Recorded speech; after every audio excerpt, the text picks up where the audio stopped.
Welcome to Extending Node.js. After watching this video, you should be able to extend Node.js with third-party packages and define package dependency. You can build a hypertext transfer protocol or HTTP server using Node.js, but the default Node.js framework is limited. However, there are many aspects of building a web server like routing, parsing incoming files, authentication, connecting to a database, and other aspects.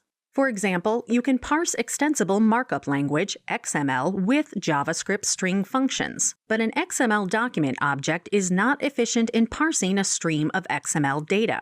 Developers rely on external libraries and packages to extend the core Node.js functionality. Say you need to know about the weather data of San Francisco International Airport. You can send an HTTP request to an external web server. After you receive the weather data, you can parse it manually. Here, you parse web service messages as a string. When Node.js receives the final part of the HTTP response message, it calls the response.onEnd event handler. Inside the callback function, the first line of the buffer.match function call locates the part of the XML message that begins and ends with the temp_f XML element tag. This string, including the temp_f start and end tags, is saved in the matches variable. If there is a match, the second call to matches0.replace strips out the start and end temp_f XML elements. Consider the disadvantages of treating XML data as a string. String matching ignores the structure of XML data. The message body might contain malformed XML data. Depending on the complexity of the XML data, string matching might be more efficient than building an XML tree of the data.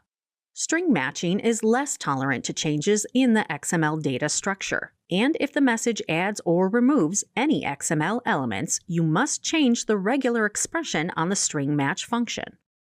You can use the XML2.js Node.js package to parse a string of XML elements into a JavaScript object. This is a Node.js package that uses only JavaScript. It does not require an XML parsing library written in another language. Because third-party packages might have a different software license, confirm that the licensing terms work with your company and your application before installing the XML2.js Node.js package. You can use the npm application to manage Node.js packages in your Node.js framework installation. For instance, run the npm install command to retrieve and set up a Node.js package and any package dependencies. In this example, you call npm install xml2.js from the command line. The npm application goes out to the internet and retrieves the Node.js module xml2.js and any dependencies that it requires. Here, you import the package into your application. In the first line, the parseString function calls the callback function when it finishes processing the XML tree in buffer. In the last line, the result JavaScript variable represents the contents of the XML fragment in buffer. In other words, the result JavaScript variable represents the XML element but in JavaScript form. The property current_observation.temp_f0 maps to the first child element in the temp_f XML element. The temp_f element is a child of the current_observation element.